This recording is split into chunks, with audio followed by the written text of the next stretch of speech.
बंसी की आवाज कितनी सुरीली है ना वरुण ताऊ? ठीक कहा पलटू। शाम को इस सुरीली बंसी को सुनकर मेरा मन तो प्रसन्न हो गया। अरे ओ भैया जी, एक बंसी लोगे क्या? खरीदने का तो बहुत मन कर रहा है भैया, लेकिन हमें तो बंसी बजानी ही नहीं आती। अरे फिक्र मत कीजिए, मैं आप लोगों को बंसी बजाना सिखा दूंगा। सचमुच सिखला दोगे? अरे हाँ भैया, सिखला दूंगा। मैंने जब वादा किया है तो जरूर सिखा दूंगा। अब बताइए कितने बंसी दे दूं? 3 बांसुरी दे दीजिए। 3 नहीं 4 दे दो। आप भी बंसी खरीदोगे ताऊ? हाँ आकाश, मैं भी खरीदूंगा। दे दो भैया, 4 बढ़िया बंसी दे दो। अभी देता हूँ बाबूजी। अब बोलो, इसके कितने रुपए हुए? बोलो। जी 10 रुपए के एक, 40 रुपए हुए। ये लो 50 रुपए। 10 रुपए वापस करने की कोई जरूरत नहीं। नहीं बाबूजी, मैं 1 पैसा भी ज्यादा नहीं ले सकता। मेरे गुरुजी का आदेश है। कौन है तुम्हारे गुरु? मेरे गुरु का नाम है पंचानंद चाकी। पंचानंद चाकी मतलब मीरपुर के प्रख्यात पंचानंद चाकी? हाँ बाबूजी, मैं उन्हीं का शिष्य हूँ। पर मैंने तो सुना है कि उनको मरे हुए 20 साल हो गए। नहीं बाबूजी, मेरे गुरु श्री पंचानंद चाकी अभी तक जीवित है और मैं अभी भी उन्हीं से बंसी बजाना सीख रहा हूँ। नहीं, ऐसा नहीं हो सकता। ऐसा बिल्कुल नहीं हो सकता। तुम झूठ बोल रहे हो। गुरुजी के बारे में मैं कभी झूठ नहीं बोल सकता। ये लीजिए आपके रुपए। ये रुपए मुझे नहीं चाहिए, लेकिन पहले ये बताओ कि तुम हो कौन? मैंने कहा ना, मैं श्रद्धेय श्री पंचानंद चाकी का शिष्य हूँ। ये लीजिए आपके पैसे। अब मुझे जाना पड़ेगा बाबूजी। और हाँ, अब मैं तकरीबन हर रोज यहाँ बांसुरी बेचने आया करूँगा। जो मुझसे सीखना चाहते हैं वो सीख सकते हैं। और हाँ, एक और बात बाबूजी, मीरपुर के बूढ़े बरगद के नीचे मेरे गुरुजी आज भी बंसी बजाते हैं। अगर यकीन न हो तो आप खुद जाकर देख लीजिए। मीरपुर के बूढ़े बरगद के नीचे अभी भी पंचानंद जी हर रोज रात को बंसी बजाते हैं? लेकिन ऐसा कैसे संभव है? वे तो मर चुके हैं। नहीं, वे अभी तक नहीं मरे। ओ वरुण ताऊ, उस बंसी वाले ने कहा पंचानंद जी अभी भी बूढ़े बरगद के नीचे बंसी बजाते हैं और आप कहते हैं कि वे आज से 20 साल पहले ही गुजर चुके हैं। हमें तो कुछ भी समझ में नहीं आ रहा। आखिर ये क्या माजरा है? और फिर आपको पंचानंद जी के बारे में कैसे पता चला? तो फिर सुनो, आज से करीब 20 साल पहले मैं मीरपुर के पोस्ट ऑफिस में पोस्ट मास्टर था। उसी समय की बात है जब एक संगीत समारोह में मैंने पंचानंद जी को बजाते हुए सुना। कितनी सुरीली धुन थी वो, आज भी कानों में मिश्री घोल देती है। लेकिन उस कार्यक्रम के कुछ दिनों के बाद ही सुना कि पंचानंद जी का देहांत हो गया और उसके बाद से ही हर साल उनकी याद में 3 दिनों तक बांसुरी का उत्सव होता है मीरपुर में। और सिर्फ स्थानीय कलाकार ही नहीं, देश विदेश से कलाकार आते हैं बंसी बजाने के लिए।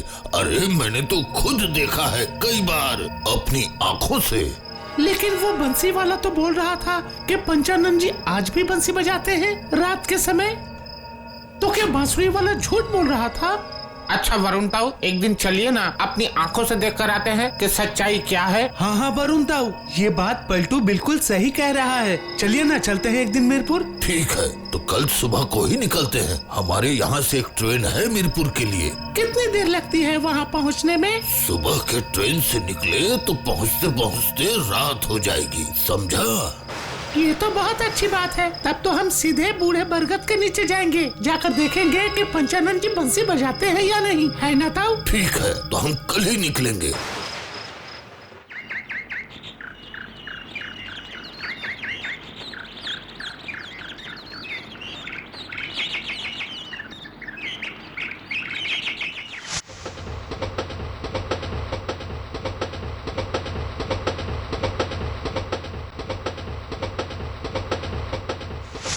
ये क्या वरुण ताऊ, स्टेशन पर तो एक भी आदमी नहीं है, सिर्फ हमें छोड़कर।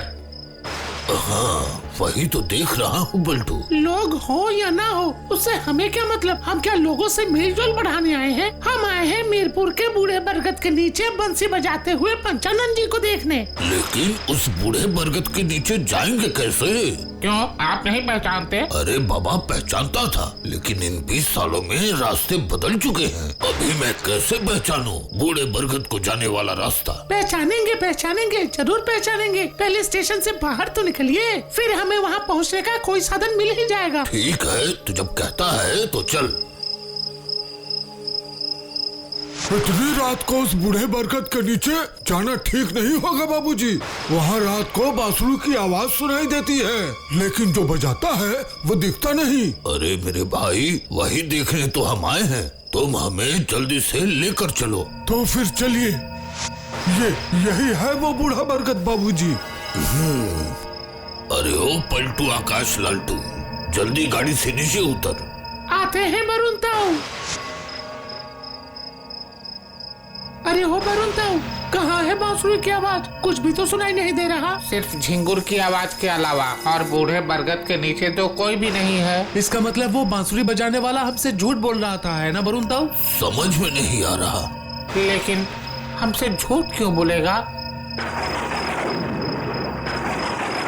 ये क्या इतना भयंकर वज्रपात? बांसुरी की आवाज सुनाई दे रही है वरुण ताऊ। हाँ सुन रहा हूँ, और ये धुन मुझे तो ऐसा लग रहा है कि मैंने पहले भी सुनी है। लेकिन यहाँ तो कोई नहीं, फिर ये बांसुरी कौन बजा रहा है?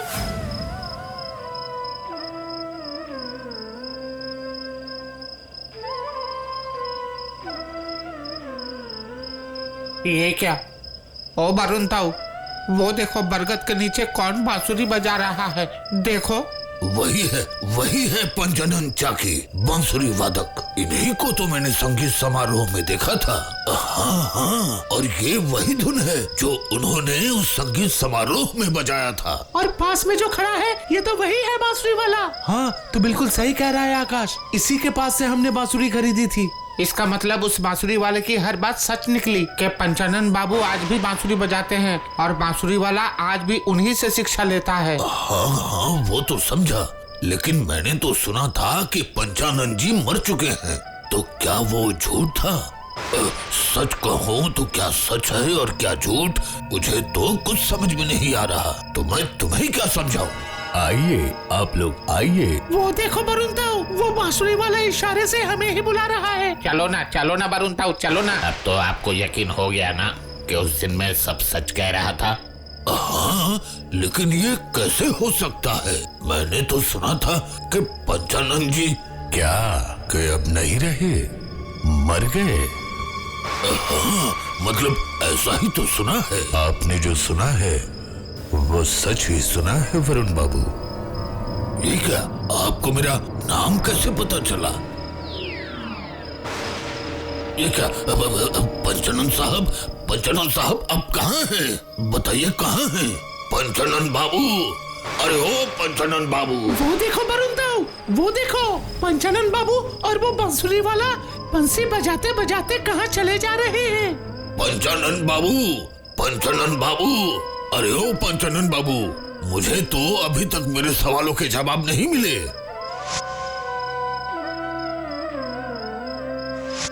नहीं, मुझे तो पता करना ही पड़ेगा। पता करना पड़ेगा कि रात के वक्त वो दोनों कहाँ जा रहे हैं। तुम लोग आओ मेरे साथ। ठीक कहा, बिल्कुल ठीक कहा वरुण ताऊ, इस गुत्थी को हमें सुलझाना ही पड़ेगा। पंचानन साहब रुकिए। अरे रुकिए पंचानन साहब, रेल की पटरियों पर नहीं चलना चाहिए।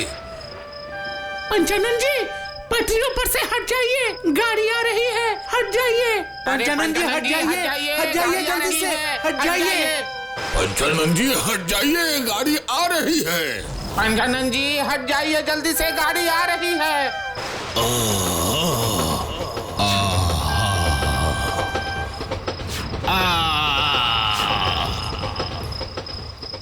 पंचानन जी। अच्छा वरुण ताऊ, कल रात को हमने जो भी देखा क्या वो सच था या हमारी आंखों का वहम? नहीं जानता, कुछ भी नहीं जानता। आज स्कूल में क्या हुआ पता है वरुण ताऊ? अच्छा, क्या हुआ लल्टू? उस समय हमारा क्लास चल रहा था। अचानक देखा जय पसीने से तरबतर है और फिर अपने आप में ही क्या बड़बड़ा रहा था। आनन फानन में हम उसे टीचर्स रूम में लेकर गए। फिर जय के घर पे खबर भिजवाने पर उसके माता पिता उसे आकर ले गए। ओह, फिर स्कूल छुट्टी होने के बाद हम सब जय के घर पे भी गए थे।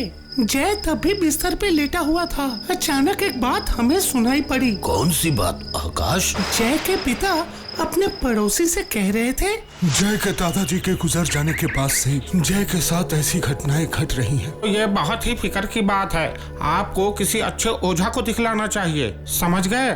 क्योंकि मुझे ये बिल्कुल भी ठीक नहीं लग रहा है। क्या बोलना चाहते हैं आप? उसके दादा की आत्मा मतलब? मुझे तो कुछ ऐसा ही लग रहा है। ये डॉक्टर की बस की बात नहीं। ओझा ओझा, किसी अच्छे ओझा को दिखलाइए तो जय की ये परेशानी दूर होगी। सुना तुमने? मैं भी यही सोच रही थी। जरूर भूत प्रेत का साया है। जब मैं छोटी थी ना, हमारे मोहल्ले में भी ऐसी ही एक घटना घटी थी। तुम जाओ और देर मत करो, जाओ जल्दी से जाओ, एक अच्छा सा ओझा लेकर आओ। मेरे बेटे को इस तरह से बीमार देखकर मेरा कलेजा फटा जा रहा है। अब मुझसे सहा नहीं जा रहा है। जय के दादाजी के गुजर जाने के बाद से ही ऐसी घटनाएं घट रही हैं। चलो ये बात वरुण ताऊ को बताते हैं। तुम्हारे दोस्त जय की ये बात सुनकर मुझे अपनी एक घटना याद आ रही है। मैं जब केतु ग्राम का पोस्ट मास्टर था, उस समय एक लड़के के साथ कुछ ऐसी ही घटना घटी थी। उस लड़के का नाम था फटिक। फटिक? क्या हुआ था उसके साथ वरुण ताऊ? वही तो मैं तुम लोगों को सुनाऊंगा। फटिक बहुत ही सुंदर और चंचल लड़का था। सभी उसे बहुत प्यार करते थे। उसकी मीठी मीठी बातों के कारण अपने रांगा मौसी के आंखों का तारा था। वो उसे बहुत प्यार करती थी। फटिक अगर रांगा मौसी की आंखों से ओझल हो जाए तो वो परेशान हो उठती थी। इसलिए वो फटिक से कहा करती थी, अरे फटिक, मेरे आँखों का तारा, तुझे बिना देखे मर के भी शांति नहीं मिलेगी मुझे। हर समय तुम ऐसी बातें मत किया करो रांगा मौसी, पर तुम मुझे छोड़कर कहीं मत जाना। मैं भी तो तुझे छोड़कर कहीं नहीं जाना चाहती हूँ फटिक, कहीं भी नहीं। लेकिन जो रांगा मौसी फटिक को छोड़कर एक भी पल नहीं रह सकती थी, वही रांगा मौसी एक दिन फटिक को छोड़कर हमेशा हमेशा के लिए चली गई। फटिक इस दुख को सह नहीं पाया और वो रोने बिलखने लगा। तब फटिक की माँ ने फटिक को शांत करने के लिए कहा, रो मत मेरे लाल। अगर तू रोएगा तो तेरी रांगा मौसी को भी बहुत तकलीफ होगी। क्या तू चाहता है कि तेरे लिए तेरी रांगा मौसी दुखी हो? लेकिन मेरी रांगा मौसी कहाँ गई?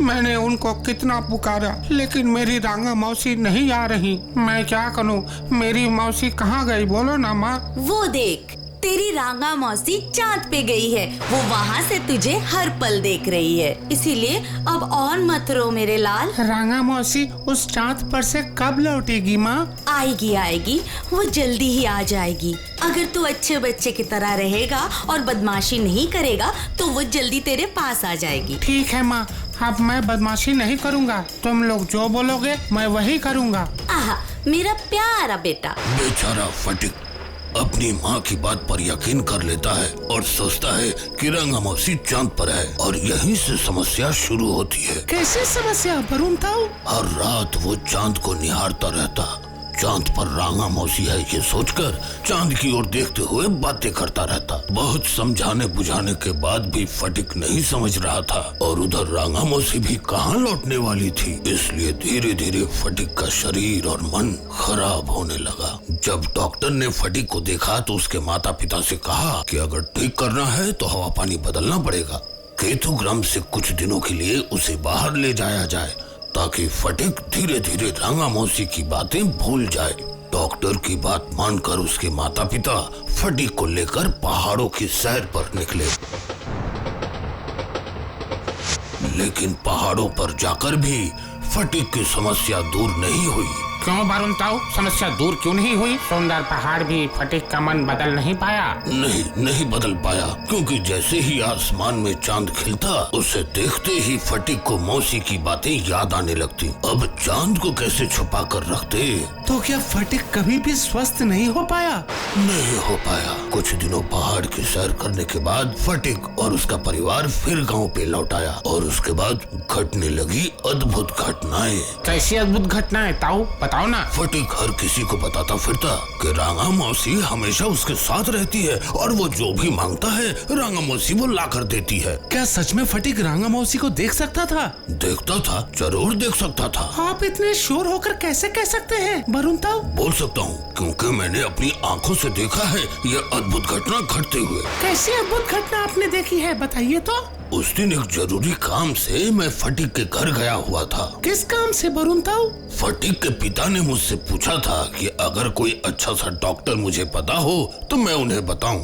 तो मैंने काफी खोजबीन के बाद एक अच्छे से डॉक्टर का पता लगाया और उसकी जानकारी देने के लिए फटीक के घर गया और वहाँ पर जाकर मैंने ये देखा। पोस्ट मास्टर जी, अगर आप डॉक्टर साहब का पता एक कागज पर लिख कर दें तो बड़ी मेहरबानी होगी। आपको तो पता ही है, बच्चे की यह हालत देखकर मेरा मन बहुत अशांत है। ठीक है, मैं अभी लिख देता हूँ। लगता है पेन की स्याही खत्म हो चुकी है। एक दूसरी कलम ला सकते हैं? आपको पेन चाहिए पोस्ट मास्टर साहब? मैं रांगा मौसी से कह के अभी एक पेन मंगवाता हूँ, आप फिक्र मत करें। तुम अपने रांगा मौसी से कहकर पेन की व्यवस्था करोगे फटीक? हाँ, क्यों नहीं। रांगा मौसी तो मेरे पास ही है। मैं रांगा मौसी से कहूँगा और रांगा मौसी झटपट पेन की व्यवस्था कर देंगी।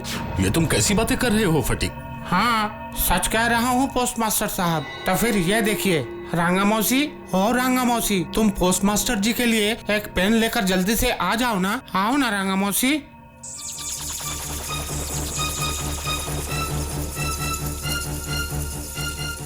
आपने देख लिया ना पोस्ट मास्टर साहब, मेरी रांगा मौसी मुझसे कितना प्यार करती हैं। मैंने रांगा मौसी से पेन मांगा और उन्होंने झटपट मेरे लिए पेन लाकर दे दी। ये तो अविश्वसनीय है। अगर अपनी आंखों से न देखता तो ऐसी घटनाएं भी घट सकती हैं। इस पर मैं कभी यकीन नहीं करता, नहीं, कभी भी नहीं। इस घटना के बाद आखिर मैं कैसे फटीक की बात पर यकीन न करूं, तुम लोग बता सकते हो? उसके बाद क्या हुआ वरुण ताऊ? पूरा केतु ग्राम तब इस बात को मानने लगा कि फटीक की मौसी रांगा मौसी मरने के बाद भी वापस लौट आई है। फटीक उनके साथ ही रहता है, उनसे बातें करता रहता है। लेकिन आखिर कितने दिनों तक ऐसा चल सकता था? इसलिए फटीक के पिता ने एक दिन केतुग्राम के सबसे बड़े ओझा कालीचरण को अपने घर बुलाते हैं, फटीक के रांगा मौसी के उस भूत को घर से भगाने के लिए। ओम ह्रीं क्लीं फट, ओम ह्रीं क्लीं फट। भूत प्रेत चुड़ैल इस घर से सब अभी निकल जा, निकल जा इसी समय।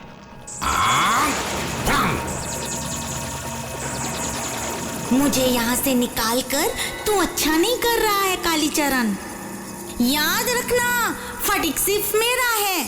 मेरे फटीक को मुझसे कोई नहीं छीन सकता और कोई जुदा नहीं कर सकता, कोई भी नहीं।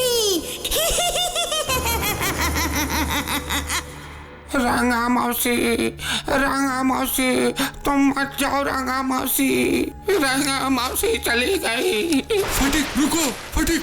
उस दिन तो दौड़ते हुए फटीक के पिता फटीक को घर वापस ले आए, लेकिन ठीक इसके कुछ दिनों के बाद रात को रांगा मौसी फिर से अपने फटीक के पास आ गई।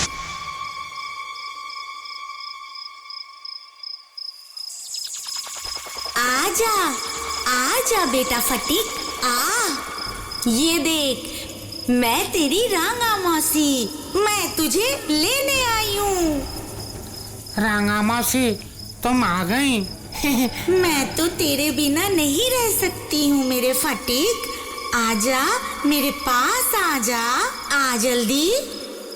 आता हूँ रांगा मौसी, मैं आता हूँ, अभी आता हूँ। अब हम दोनों को कोई भी नहीं अलग कर सकता है बेटा फटीक। अब हम दोनों साथ रहेंगे। लेकिन रांगा मौसी, इस रात के समय हम इस गहरी नदी को कैसे पार करेंगे? मेरे रहते तुझे किस बात की चिंता है बेटा फटिक? आ मेरा हाथ पकड़ ले। रंगा मौसी की आत्मा फटिक को लेकर नदी के उस पार चली गई। हाँ, और उस रात के बाद किसी को भी फटिक नहीं दिखा।